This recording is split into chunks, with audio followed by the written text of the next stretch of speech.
दिखाओ। औरत हल्का सा मुस्कुराई और बोली, मैं कल सुबह यहाँ एक बड़ा हादसा होने वाला देख रही हूँ। पूरे दरबार में खामोशी फैल गई। लोग डर गए, मगर सुलेमान अलैहिस्सलाम के चेहरे पर कोई बदलाव नहीं आया। उन्होंने कहा, ठीक है, हम इंतजार करेंगे। रात गुजर गई। अगले दिन सुबह पूरा दरबार चौकन्ना था। लोग इधर उधर नजरें दौड़ा रहे थे, सोच रहे थे कि कौन सा हादसा होने वाला है। लेकिन सुबह से शाम तक सब कुछ शांत रहा।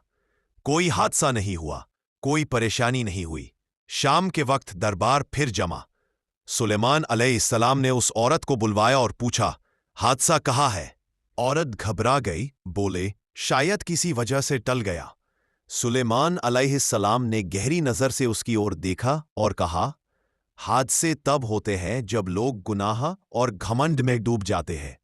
तुमने डर फैलाया, लेकिन अल्लाह ने अपनी रहमत से लोगों को बचाया। तुम्हारी बात झूठी निकली, क्योंकि अल्लाह के फैसले को कोई भी देख या बदल नहीं सकता। औरत का घमंड टूट गया। उसने नीचे नजरें कर ली। तब सुलेमान अलैहिस्सलाम ने पूरी कौम को नसीहत करते हुए कहा, डर फैलाना दूसरों के दिलों को कमजोर बनाता है, और दिल जब कमजोर हो तो ईमान भी कमजोर हो जाता है। किसी इंसान के कहने से नहीं, बल्कि अल्लाह की लिखी हुई तकदीर से सब होता है। जो डर से जीता है वह कभी चैन नहीं पा सकता, लेकिन जो अल्लाह पर यकीन रखता है उसके दिल में रोशनी रहती है। यह बात सुनकर लोगों के चेहरों पर जैसे नया नूर फैल गया। अब जो लोग उस औरत की बातों से डरकर परेशान थे, वे राहत महसूस करने लगे। औरत ने रोते हुए अपनी गलती मान ली और कहा कि वह भविष्य देखने का झूठा दावा नहीं करेगी।